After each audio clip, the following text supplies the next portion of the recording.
चलिए हिस्ट्री पहले आज होगा, हिस्ट्री पढ़े हैं? चलो बोलिए, पूछेंगे 5-6 से पहले पूछेंगे, पूरा पढ़ के नहीं आएगा ना तो फिर ठीक कर देंगे फिर। चलिए जल्दी बता दीजिए, बहुत हल्का क्वेश्चन आपसे पूछ रहे हैं।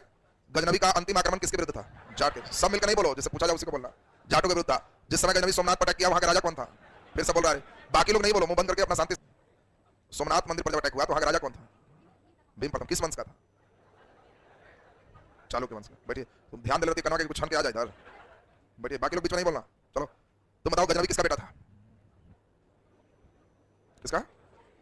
अरे सुबिक्तगेन का। बैठिए, भारत पर पहला तुर्क आक्रमण किसने किया? सुबिक्तगेन ने किया। बहुत लगता पढ़ी है। भारत पर पहला अरब आक्रमण बिन कासिम कब किया था? 712 में। बैठ जाइए। चलिए तो ले देखे ठीक ठाक स्थिति हमको लगता है कि है। अब आज हम लोग पुनः चलेंगे। पिछले क्लास में हम लोगों ने सुना कि भारत पर गजनी से पहली बार तुर्क आक्रमण शुरू हुआ और एक व्यक्ति ने 1000 ईस्वी से 1027 ईस्वी तक 17 बार आक्रमण किया और वह था मोहम्मद गजनवी। और गजनवी की मृत्यु कब हो गई? 1030 ईस्वी में। 1030 में गजनी साम्राज्य का हेड गजनवी मारा गया, मतलब खुद ही मर गया। और गजनवी के मरने के बाद तब देखें जो गजनी साम्राज्य था वो बिखर गया और नया एक साम्राज्य बना, गोर साम्राज्य। तो आज हम लोग गोर साम्राज्य से शुरू करेंगे। नीचे हेडिंग दीजिए, गोर डायनेस्टी, गोर साम्राज्य। नीचे हेडिंग दीजिए, गोर साम्राज्य, गोर साम्राज्य।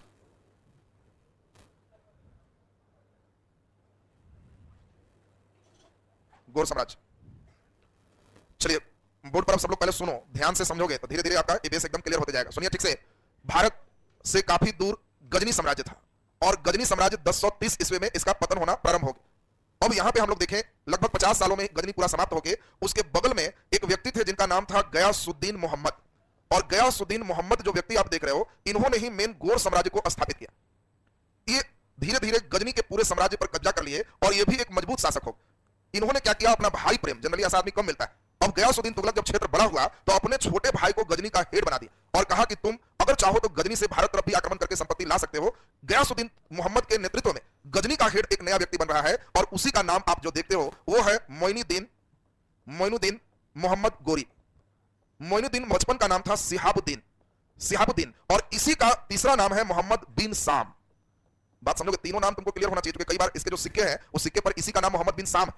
अब तुमको दे देगा कि बताओ गोरी के सिक्के पर नाम क्या मिला है, तो तुमको मोहम्मद बिन साम, ये इसका नाम सिक्कों पर मिला। बचपन का नाम इसका क्या है? सिहाबुद्दीन। और पूरा नाम इसका क्या है? मोइनुद्दीन मोहम्मद गोरी। ठेठ में गोरी हो गया। लड़का का नाम गोरा होना चाहिए था लेकिन गोरी है, मोहम्मद गोरी सीधा नाम इनका चलता है। अब मोहम्मद गोरी किसके कारण हेड बना? भाई के कारण। इसका भाई कौन है? गयासुद्दीन मोहम्मद। और 1173 ईस्वी में मोहम्मद गोरी गजनी प्रांत का हेड अपने भाई के अधीन बनता है। अब जब ये अधीन बना तो ये अब धीरे धीरे प्रयास कर रहा है। गजनी का पहला जो आक्रमणकारी था जिसका नाम गजनवी पढ़े थे, उससे इसके विचार कुछ अलग। गजनवी का उद्देश्य था कि कहीं भी आक्रमण करना का उद्देश्य है वहां से धन संपत्ति लूट के लाना। गोरी का उद्देश्य है कि हम भारत तक अपना साम्राज्य स्थापित करें, लूट के लाना नहीं, वहीं रहकर लूटने रहना कंटिन्यू कर जाएंगे आएंगे, उससे बढ़िया कि वहां से कंटिन्यूटी रखे। तो दोनों के विचारों में आक्रमण में अंतर है। गोरी का अगर पूछा जाए कि किस व्यक्ति का पहला आक्रमण साम्राज्य स्थापना के लिए जो हुआ है तो मोहम्मद गोरी ने क्या किया? मात्र 73 में हेड बना। 2 ही साल बाद 1175 में इसने मुल्तान पर आक्रमण कर दिया और मुल्तान को अपने साम्राज्य में मिला लिया और उत्साहित हुआ कि भारत छोटे छोटे टुकड़ा में है तो आराम से बढ़ते जा रहे हैं। और ये एक बहुत अच्छा अब हुआ। 1175 कहां? मुल्तान। तो एक अच्छा क्वेश्चन है, इसका डेट भी तुमको ध्यान रखना है और दिमाग में डेट बैठ ही जाएगा। 73 में हेड बना, 75 में आक्रमण की। 3 साल बाद अभी कोशिश कर रहा है कि भारत में इन करे। तब तक भारत की कहानी थोड़ा सा सुने। भारत में ये जो पंजाब, हरियाणा और दिल्ली देख रहे हैं, यहां पर एक वंश चल रहा था, चौहान वंश। भारत में इस समय राजपूतों का शासन पूरे बेल्ट चौहान वंश के पास था। उत्तर प्रदेश में जो मेन कन्नौज का हिस्सा देख रहे हो, यहां मेन गढ़वाल वंश था। तो देखिए दिल्ली के सेक्टर में कौन वंश है? चौहान वंश। यूपी के सेक्टर में कौन है? गढ़वाल। दोनों राजपूत शासक। यही चौहान वंश में राजा इस समय थे पृथ्वीराज चौहान या पृथ्वीराज चौहान तृतीय भी इनको कहते हैं। कई बार पूछता है कि बताओ गोरी की लड़ाई हुई पृथ्वीराज चौहान प्रथम से कि द्वितीय से कि तृतीय से? तो तृतीय से। अब पृथ्वीराज चौहान वंश के राजा हो गए। गढ़वाल वंश के यहां पर जो राजा है, इस व्यक्ति का राजा है जयचंद। तो देखिए गढ़वाल का राजा कौन है? जयचंद। ऊपर में कौन है? पृथ्वीराज चौहान। इस समय गुजरात का जो सेक्टर देख रहे हो, यहां पर वही चालुक्य वंश चल रहे हैं और यहां शासक है भीम द्वितीय। ध्यान दीजिए, इसके पहले आपको याद होगा भीम प्रथम के समय गजनवी का सोमनाथ पर आक्रमण हुआ था और यहां राजा भी कौन है? भीम सेकंड। अब गोरी सोच रहा है कि भारत तो हम जीतेंगे, एंट्री कहां से करें? तो उसे ये मालूम था कि इस रास्ते से जाएंगे तो पृथ्वीराज चौहान से लड़ना होगा और वह राजपूत शासकों में सबसे प्रतापित। पृथ्वीराज चौहान की चर्चा सभी जगह थी कि राजा रहे तो ऐसा। तो जान रहा था कि इधर नहीं जीतेंगे। फिर दिमाग में लगाया कि गुजरात भारत का प्रवेश द्वार है, अगर इधर से एंट्री मारते हैं तो भारत फिर भी इन कर जाएंगे। और यहां भीम द्वितीय है तो भीम प्रथम को तो गजनवी ऐसे ही जब गया तो डरे भाग गया, तो द्वितीय भी वही होगा, जाएंगे तो डर से भागेगा और यहां से भारत में इन करेंगे और इनका मतलब हम कब्जा किए तो छोड़ेंगे नहीं। और इसीलिए 1178 में यह पहली बार गोरी ने गुजरात पर आक्रमण किया और इसी रास्ते से भारत प्रवेश का सोचा। और गोरी का भारत में एक पहली शर्मनाक हार है। वो सोचा था कि भीम द्वितीय भाग जाएगा, इसने इतना वीरता से लड़ा कि डर से गोरी सीधे पांव कबाड़ के भागा कि इस रास्ते से तो भारत सोचना भी अपराध। बात समझ लीजिए। तो भीम द्वितीय कितना अच्छा शासक है। तो दोनों क्वेश्चन हो गया। पहला क्वेश्चन जल्दी बताओ, गोरी का भारत पर आक्रमण कब हुआ? 1175। गोरी भारत में पहली बार कब हारा? 1178। देखो जान के तराइन का प्रथम युद्ध दे देता है, लेकिन आपको ध्यान रखना तराइन के पहले गोरी हार चुका है और किससे हारा है? भीम द्वितीय से। और गुजरात में वो प्रवेश नहीं किया। अब गोरी अपने मन से हटा दिया कि हमको इधर से जीतना उतना, अब दिमाग से ही हटा दिया, क्योंकि वो समझ गया कि भारत जाने का मतलब फिर ऐसा ना हो कि गजनी का क्षेत्र भी मारा चला। अब वो आराम से मुल्तान तक के क्षेत्र में शासन कर रहा है। इधर प्रसंग क्या हुआ है, थोड़ा दूसरे तरह का प्रसंग हो गया। पृथ्वीराज चौहान और जयचंद, कहा जाता है पड़ोसी अक्सर जलते हैं, और इस समय चर्चा किसकी चल रही थी? पृथ्वीराज चौहान का बहुत नाम हो गया था। जयचंद इससे गुस्सा में भी रहता था कि भाई हम उससे कम है, हम अपने कन्नौज के राजा, और यहां नाम पृथ्वीराज चौहान का। अब कुछ लेखक कहते हैं कि जयचंद गद्दारी किया, एक बार कहते हैं कि नहीं जयचंद कुछ नहीं किया, ये भी अंतिम में रहा। लेकिन एक वर्ग का जो मानता है वो सुनिए। अब पृथ्वीराज चौहान का जब बहुत नाम हुआ तो उससे जयचंद उससे दुश्मनी रखा था, क्योंकि इसका भी कुछ क्षेत्र खींच लिया था। अब उस कंडीशन में इसके हमेशा ईर्ष्या द्वेष चल रहा था। जयचंद की बेटी थी संयोगिता, बड़ा जिसर किया रे, संयोगिता कहानी पूरा ध्यान रखा। तो ध्यान दीजिए, जयचंद की बेटी कौन है? संयोगिता। संयोगिता का भी एक सपना था कि हम सबसे बड़े राजा से विवाह करें। संयोगिता भी बहुत योग्य थी, और संयोगिता की सुंदरता की चर्चा दूर दूर तक थी, और ये काफी खुद सुंदर है और चाहती है हम योग्य राजा से विवाह करेंगे। और उसी क्रम में संयोगिता के पास पृथ्वीराज चौहान के कई वीर गाथा सुनने को मिला, इधर ऐसे किए उधर ऐसे किए। तो मन ही मन संयोगिता सोच रही है कि हम पृथ्वीराज चौहान से ही विवाह करें।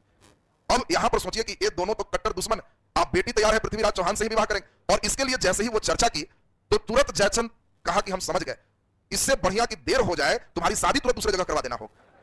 बात समझ लीजिए, इधर पृथ्वीराज चौहान हमारा दुश्मन है और उधर तुम विवाह शादी करोगे तो हमारा तो भारी अपमान हो। तो जयचंद ने क्या किया, अपने यहाँ एक बहुत बड़ा स्वयंवर का आयोजन किया कि अपने पसंद से जितना बगल का राजा है हम सबको बुला देते हैं, तुम अपने से चुन करके विवाह करो।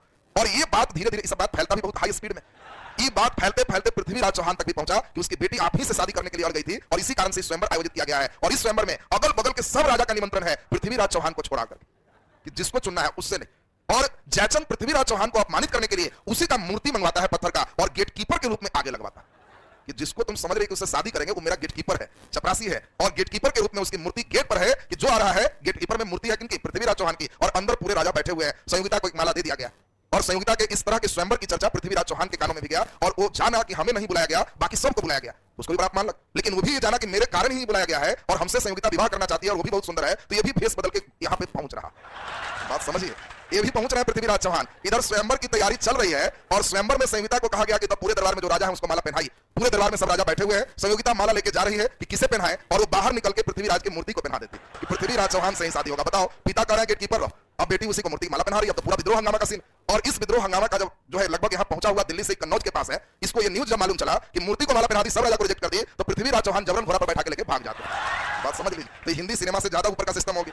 अब बताइए, पृथ्वीराज चौहान जब कन्नौज से दिल्ली लेके भाग गया, तो अब बताओ जयचंद का गुस्सा कम होगा कि बढ़ जाएगा? जयचंद कहा कि हम उसको गेटकीपर बनाए, और ये है तब तो ऐसे बेटी से कोई संबंध मेरा नहीं है, और उसको तो हम छोड़ेंगे नहीं। लेकिन ये भी जान रहा है कि हमला करेंगे तो हमसे मजबूत पृथ्वीराज चौहान, मजबूत शासक। तब जयचंद गोरी को निमंत्रण दे कि आइए हम साथ दें, ठीक करिए, इसको ठीक करना जरूरी है। और गोरी जिस समय होल्ड पे था कि भारत हम नहीं जीत पाएंगे, क्योंकि भीम द्वितीय ही हमको हरा दिया, और इससे तो काफी मजबूत पृथ्वीराज चौहान है, तो गोरी जो है शांत पे है, और उसको न्योता कौन दे दिया है? जयचंद। गोरी फिर फॉर्म में आता है, और मुल्तान से आगे बढ़ते हुए लाहौर तक के क्षेत्र पर ये फिर हमला करता है 1186, और आराम से अब समझ गया कि तब इसी क्षेत्र से इंडिया घुसना है। 1186 में ये लाहौर को जीत के अपने साम्राज्य में मिला लेता है। अब देखो, लाहौर जीत गया तो सीधा टक्कर अब गोरी का होना है पृथ्वीराज चौहान से, और इसी कारण ये लाहौर में कुछ दिन का अपना होल्ड लिया। और सबसे इंपॉर्टेंट एक लड़ाई है, और यही लड़ाई देखो टर्निंग अब धीरे धीरे हो जाएगा, और यह लड़ाई का नाम है तराइन का प्रथम युद्ध। बोलो, तराइन का प्रथम युद्ध कब हुआ?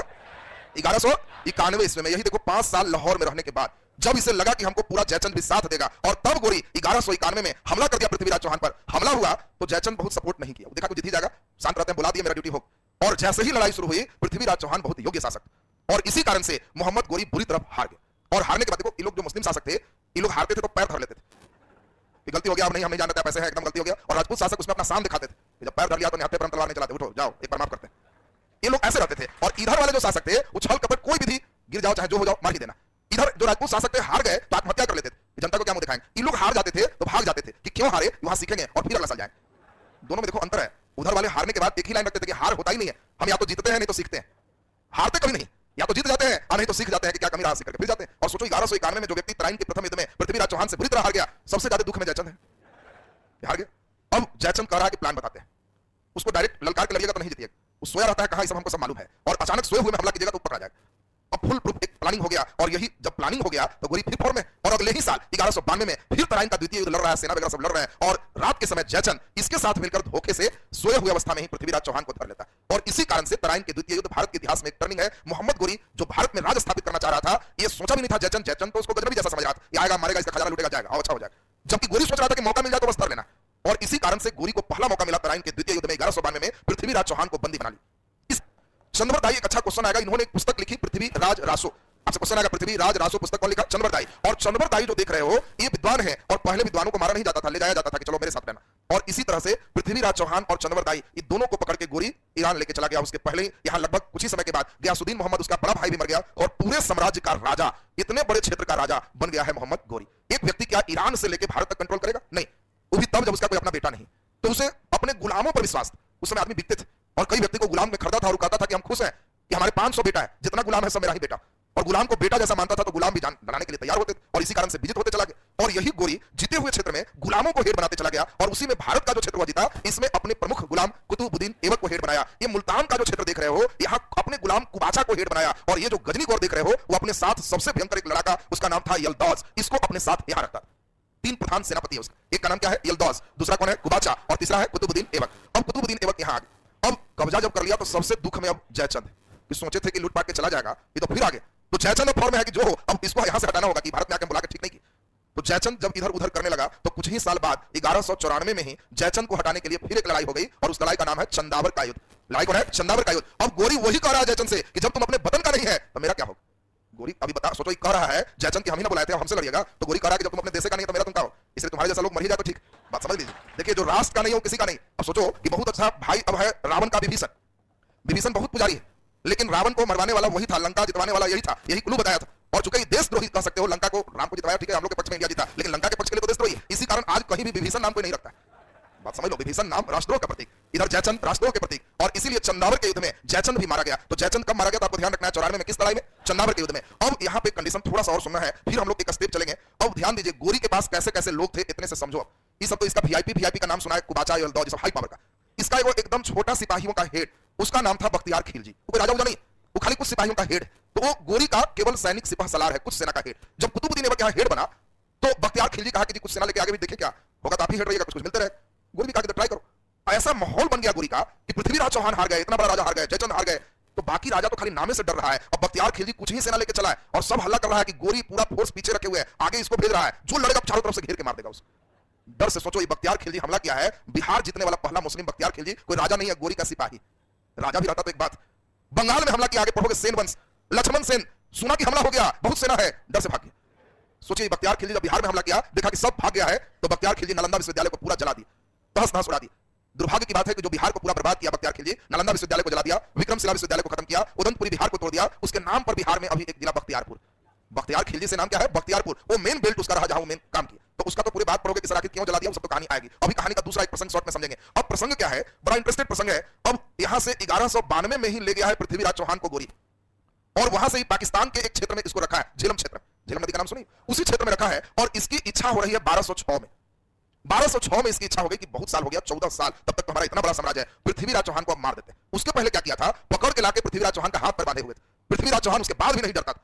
जब गोरी सामने आता था तो एकदम पूरा आंख खोल के देखता था कि तुम जयचंद के कारण धर लिया। अब उसका मुंह भी बंद करे तो आंख दिखावे, तो गोरी कहा इसका आंख निकाल दो, आंख दिखाता है हम, तो इसका आंख फोड़ दिया गया। यानी पृथ्वीराज चौहान अंधे हो गए थे। उनके जो कवि थे चंद्रवरदाई बेचारे बड़ा दुखी में थे, हमारे मालिक का क्या हाल हो गया, अंधा बना के गुलाम की तरफ उसको रखे हुए। 1206 में हुआ किसको मार देना, मारने का जब प्लानिंग बन गया, तो कहा जाता है कि जो चंद्रवरदाई थे वो गोरी को कहे कि हुजूर मार ही दीजिए तो ठीक है, लेकिन मरने के पहले एक बार इनके पास एक स्पेशल कला है, वो देख लीजिए। क्या? शब्दबान का।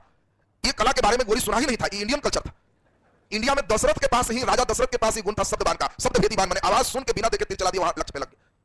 दशरथ भी वही श्रवण, अब जो नाम सुने हो श्रवण कुमार, माता पिता को कोई संतान नहीं था, बहुत ईश्वर की आराधना की, ईश्वर की आराधना की। तो ईश्वर आए, कहे बोलो क्या चाहिए, कहे कि हमको एक बेटा चाहिए, संतान बेटा नहीं है। तो लोग हंसते हैं, तो कहे कि भाई देखो बेटा तो होगा, लेकिन बेटा जैसे ही जन्म लेगा दोनों अंधा हो जाओ, अगर तुमको मंजूर है तो एक बेटा दे देंगे तुम। और उन लोग कहे कि जाने दीजिए, बेटा बहुत सेवा करेगा, हमको ये करेगा, कल्पना करके कहे कि हम अंधा हो जाए तो हो जाए, बेटा हमारा शाही। तो ठीक है, वरदान मिला। जैसे ही बेटा हुआ, माता पिता अंधा हो गए। जब बेटा बड़ा हुआ तो बार बार पूछे आप लोग अंधा क्यों हुए, तो लोग नहीं बताए। बाद में बेटा को मालूम चला कि मेरे जीवन के लिए ही लोग अंधा हो गए।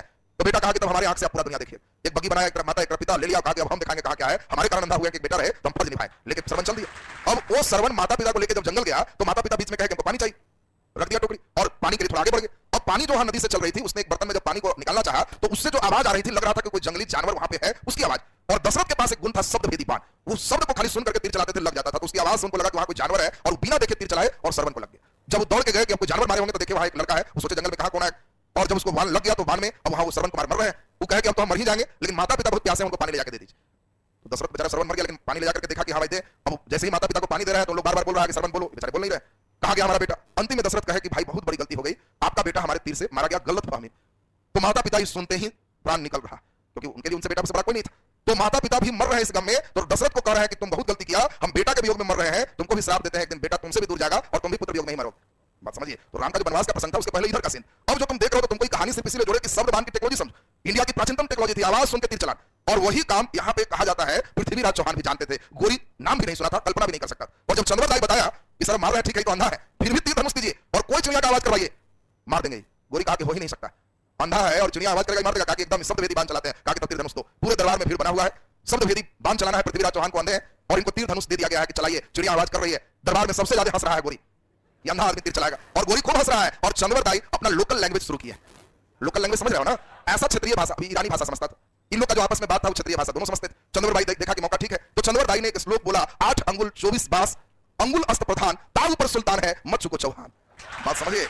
इसने अपना एक कविता बताया कि देखो भाई 8 अंगुल 24 गज इतना पर जो आवाज तुमको मिल रहा है हंसी का, वो ताऊ पर सुल्तान है, वो मत चुको चौहान। इस स्लोगन से गोरी को लगा कि कुछ ऐसी बोल रहा होगा, और पृथ्वीराज चौहान समझ गए कि जो हंसी का आवाज कितना अंगुल पर बता रहा है वो गोरी का है। चलाना था चिड़िया पर तीर, अचानक मुड़ के वही मारा, गोरी अचानक 1206 में मर गया।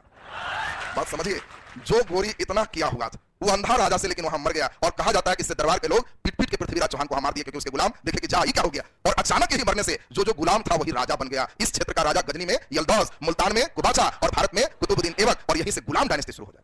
बोलो गुलाम वंश का क्लियर बेस हो गया सबका ना। अब जल्दी से यहां तक लिखिए, कहानी बहुत सुना तुम लोग, लिखिए फटाफट।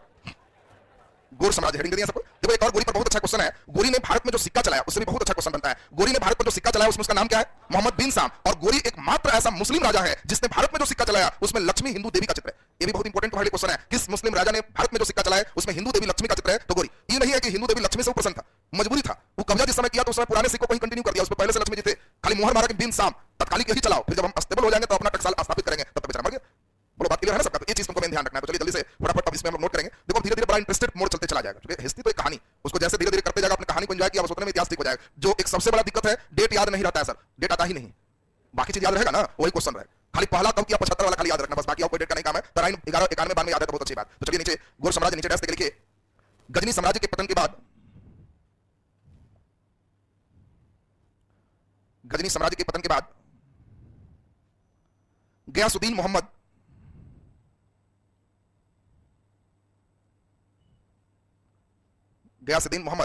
ने गोर साम्राज्य को स्थापित किया।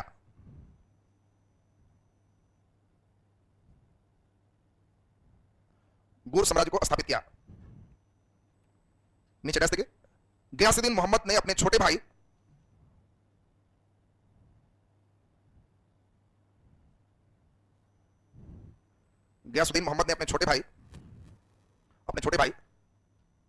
मोइनुद्दीन मोहम्मद गोरी, अपने छोटे भाई मोइनुद्दीन मोहम्मद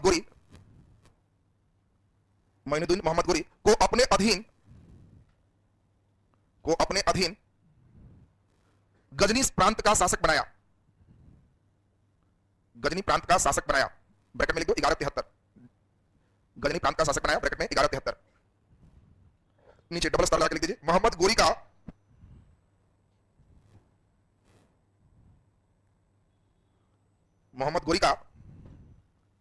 मूल नाम, माने मूल मेन नाम जो है, मूल नाम सिहाबुद्दीन था।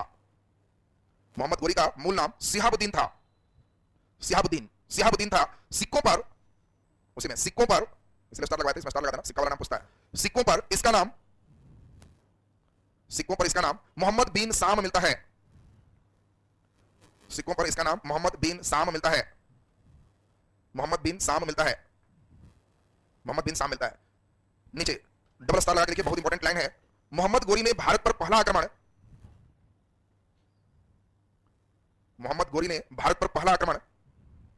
1175 में, 1175 अंडरलाइन कर देना, ये डेट पूछेगा तुमसे।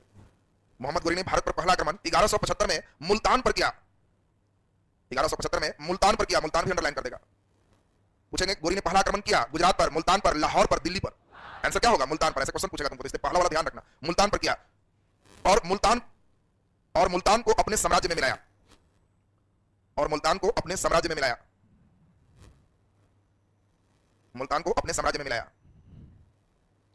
नीचे डैश लिख दीजिए, मोहम्मद गोरी का भारत में पहला हार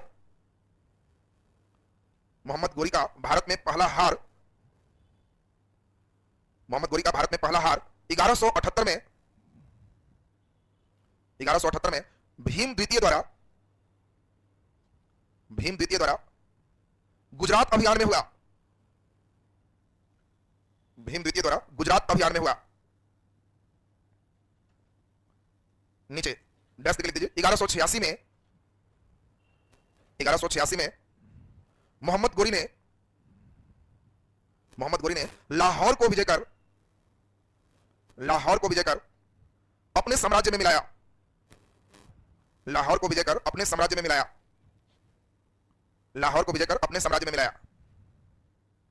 नीचे डबल स्टार लगा दीजिए, बहुत इंपॉर्टेंट है, डबल स्टार लगा के लिख दो। तराइन के 2 युद्ध हुए। तराइन कहां है जी? हरियाणा में एक राजधानी तुमको पढ़ाए थे, थानेश्वर, याद है? वर्धन वंश की राजधानी थी। थानेश्वर के बगल में ही आपका तराइन, तो आपको ध्यान रखना है। लिख दीजिए तराइन ब्रैकेट में हरियाणा। तराइन ब्रैकेट में हरियाणा। तराइन के 2 युद्ध हुए। सब मेन लड़ाई मैदानी भाग में होता था पहले। दोनों तरफ के सेना को कह दिया था कि वहां फरिया लो, तो गली में कैसे लड़े? तो हरियाणा चूंकि मैदानी भाग था, और मैदानी भाग और भारत का प्रवेश एंट्री, और वहां पे 2 बड़े-बड़े मैदान थे, एक तराइन और एक पानीपत। पानीपत भी इसीलिए 3 लड़ाई हुई। जब पूरा सेना है तो कहता था चलो फरिया लो पानीपत, तो वहां फरिया। अब गली में घुस जाएगा तो कौन जीत रहा है हार रहा है कैसे पता चले? तो इसीलिए एक बड़े मैदान में कई युद्ध हुए हैं। तो तराइन के कितने युद्ध हुए? 2 युद्ध। नीचे लिख दीजिए फर्स्ट नंबर देखिए। तराइन का प्रथम युद्ध 1191 ईस्वी में हुआ।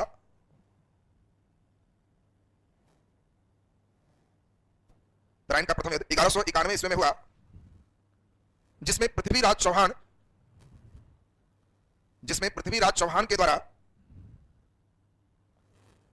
के द्वारा मोहम्मद गोरी की हार हुई।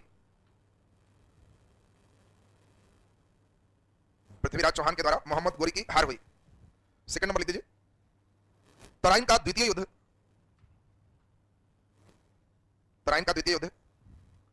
1192 ईस्वी में हुआ। 1192 ईस्वी में हुआ, और इसमें मोहम्मद गोरी विजयी हुआ। पृथ्वीराज चौहान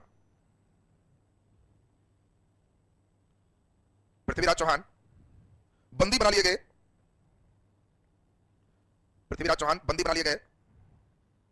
उसके साथ चंद्रबरदाई भी मोहम्मद गोरी के साथ हो गया। उसके साथ रह रहे चंद्रबरदाई भी मोहम्मद गोरी के साथ हो गया। नीचे अस्तार लगा के डैश लिखिए। लिखते हैं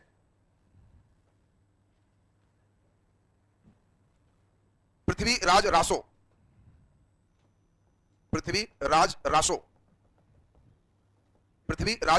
पुस्तक की रचना, इसको इन्वर्टेड कॉमा में लिखना, पृथ्वीराज रासो पुस्तक की रचना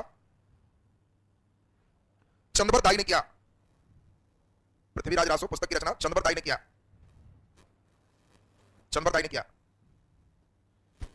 किया। नीचे अस्तार लगा के डैश लिख दीजिए। 1194 में बोलो कौन लड़ाई? चंदावर के युद्ध में मोहम्मद गोरी ने गढ़वाल वंश के राजा जयचंद को हराया।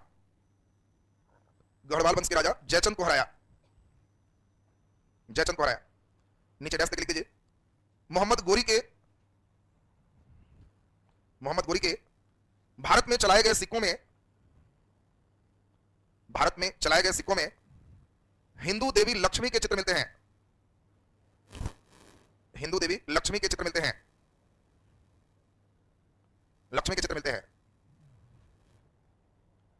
नीचे डबल स्टार लगा लिख दीजिए, डैश देखिए। अचानक 1206 ईस्वी में, अब उसको कहानी नहीं लिखना है, सीधा अचानक कर देना। अचानक 1206 ईस्वी में मोहम्मद गोरी की मृत्यु हो जाती है।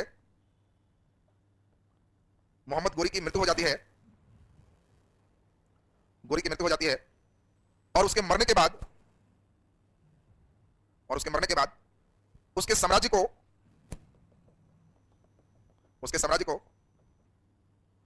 उसके 3 प्रमुख गुलामों ने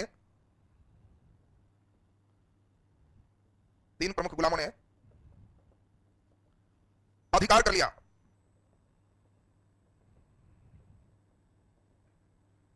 बोलिए गोर और गजनी में कौन है? यलदास। मुल्तान में कौन है?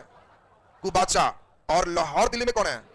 कुतुबुद्दीन ऐबक, तीनों का नाम लिख दीजिए। और यहां से अब सुन लीजिए, अभी हम लोग अब मेन शुरू करेंगे यहां से गुलाम डायनेस्टी, वहां से आपका शुरू हो जाएगा और गुलाम डायनेस्टी आपका डिटेल चलेगा। बख्तियार खिलजी को बिहार स्पेशल में वहां करेंगे, वहीं आपका सेन डायनेस्टी भी बिहार का, बंगाल का वहां पे डिटेल किया कर दिया जाएगा। तो अभी इसको लिख दीजिए और हिस्ट्री में तो इंटरेस्टेड मोड आ गया। अभी हम देखते हैं कि 5 मिनट के अंदर कौन अभी का भी सुना सकता है, एक नजर देख लो। छोटे छोटे राजा, तुम लोग जैसे मेन राजा जो है वो लोग पढ़े सब हिंदू शाही वंश के छोटे छोटे राजा, तो इसी कारण जो छोटे लोग नाम लिखना बेकार हो जाता है। हिंदू शाही है ना, हिंदू शाही वंश है। 5 मिनट का समय दिए और देखना है कौन अभी का भी तुरंत सुनाएगा सब, एक नजर देखो फटाफट। और उसके बाद घर में जाकर 20 मिनट देख के आओ, उसके बाद तब कहेगा कि जी फायदा बहुत भरपूर हो रहा है, एकदम इसलिए याद होता चला जा रहा है। तुम्हें से बनी करेंगे आसरा ना, तुम्हें से उद्घाटन करेंगे हम तारो।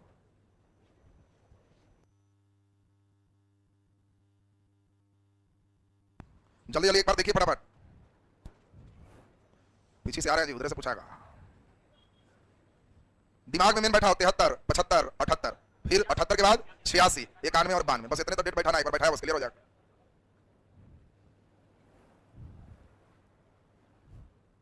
क्या लगता है तुमको याद हो गया? जल्दी देखो, उसके बाद बुलाएंगे वहां।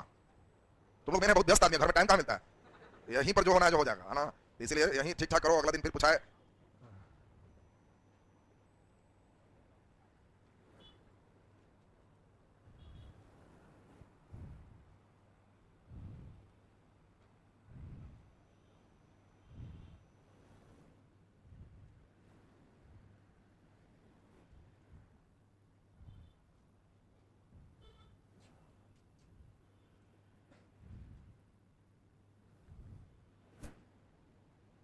अरे बात पढ़ जल्दी, इधर उधर ध्यान दे रहा है। तुम लोग इतना शांति से घर में लगता कहाँ है कभी? घर में 2 मिनट पड़ेगा छटपटाने लगा कि मैसेज आया नहीं, फोन आया नहीं, टावर है कि नहीं, ये लोग टावर धर रहा है कि नहीं, 1 घंटा हो गया, सब पढ़वे करे तो बीपीएससी रिजल्ट में टाइम है।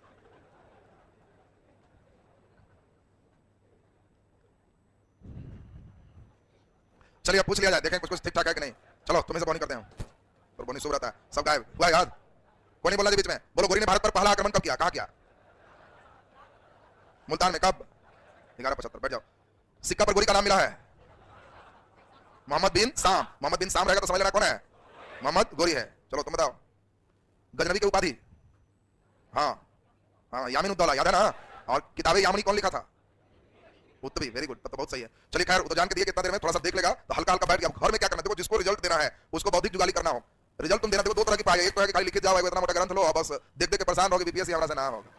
हाँ कुछ करेंगे, जिधर जाओगे सब में उतने दुख है, कहीं शॉर्टकट नहीं है, तुमको बार बार हम बताते हैं, कोई ऐसा चीज नहीं है। परीक्षा पास करना छोड़ दो, कहीं शॉर्टकट नहीं है कि तुम्हारे लिए कुछ चीज रखा हुआ है और सोए सोए तुमको मिल जाए। कुछ भी करोगे तो दर्द बराबर है, मेहनत करना पड़ेगा। जो लड़के मेहनत करोगे निकल जाओ, जो लड़के खाली बदलते रहोगे, ये वाला ना ये वाला, ये वाला ना ये वाला, तो उसका जिंदगी सांप लीडो वाला हो जाएगा। 99 पर भी जाके फिर 32 पर आ जाओ, एक जगह से दूसरा जगह भागोगे, फिर वही है। एक बार सोच लो कि बस सिर ओखली में दे दिए तो अब डराना नहीं है, जितना चोट लगे, और उसको मिजाज से पढ़ो। घर में याद कैसे रहेगा, तो जो लड़का लिखेगा उसी को याद रहेगा, पढ़ने से नहीं याद रहता। तुम पढ़ोगे तो कभी याद नहीं रहेगा। खाली एक बार बौद्धिक जुगाली मैंने एकांत में बैठ के सोच ली कि हाँ क्या क्या इसमें है, तो गोरी का भाई उसका नाम सोचे, गोरी का 3 नाम सोच लिए, डेट सोचे, 73 में हेड 75 बना, 78 में फिर नीचे ट्राई किया, फिर वहां फेलुअर हुआ तो लाहौर में हम लोग देखे 86 में आ गया, 91 फिर 92 फिर 94। उसके बाद सबको मन में पहले सोच लेना, अब फिर घर में बैठ करके रफ करना है। क्लास में सब हो जाना चाहिए, घर में रफ। बचपन में क्या था, क्लास में रफ, घर में सब। अभी उल्टा है, यहाँ सब घर में रफ। एक पेज निकाले और बस बेगारी करके लिखना है कि गोरी, फिर कहना है कि भाई ये था ऐसे बनाया, एकदम जितना बेगारी कर लो और मन मन सोचोगे एकदम क्लियर हो गया। वो चीज तुम्हारा अपना हो गया, ये जो ट्राई करेगा उसका होता चला जाएगा। पढ़ाई के समय पढ़ाई, तुमको लगे कि हमसे ज्यादा वर्ल्ड में कोई नहीं पढ़ता हो, हमसे ज्यादा वर्ल्ड में कोई नहीं, सब में फर्स्ट लाने वाला टॉप करता है, ये नहीं है। तुमको जो करना है, क्योंकि हमसे ज्यादा कोई नहीं, लेकिन आप पढ़ाई समय पढ़ाई, तुम लोग बाकी काम में वर्ल्ड में टॉप, पढ़ाई में जीरो, सूते में तो वर्ल्ड में टॉप। क्या वजह है, तो साथ एक नींद थोड़ा सा छोटका मार ले, तो वैसे थोड़े काम चलेगा। एकदम सोचना है कि नहीं, एकदम हमको फिट करना है, और तुम चाहोगे तो रिजल्ट दे सकते हो। सिर्फ और सिर्फ तुम्हारे अंदर क्षमता है, हम लोग कुछ थोड़े करें। इसी क्लास में पढ़ाएंगे, कई लोग पास हो गए, कई लोग फेल हो, हमारे अंदर पावर आता है, खींच के सबको पास करवा देते। फेल और पास होना सिद्ध करता है कि पावर तुम में नहीं, हमें नहीं। हम तो खाली रास्ता बताने वाले हैं कि इधर से जाओ, तुम जाएगा ही नहीं कि यही है सर, अच्छा ठीक है जाएंगे, तो क्या करेंगे, चलना तो तुम्ही को ना है। और इसीलिए एकदम ध्यान दीजिए, जरा चार्ज रहिए, पढ़िए। और इसीलिए इधर पूछताछ की प्रक्रिया थोड़ा सा ऐड की, यहाँ से हल्का शुरू की, कल 5-6 को से करेंगे। जो अभी नहीं पढ़ रहा है ना, वो अगला दिन धराएगा तो कहेगा कि यहाँ तक पूछा जाएगा, हम कोना देख के बैठे थे। ये लोग जो कोना वाला है ना, अब पीछे कहीं सुरक्षित नहीं है, समझ लेना। और हम चेक करेंगे कि पढ़ रहा है कि नहीं पढ़ रहा है। चलिए फिजिक्स निकालिए फटाफट, इसमें सेक्शन चेंज कीजिए।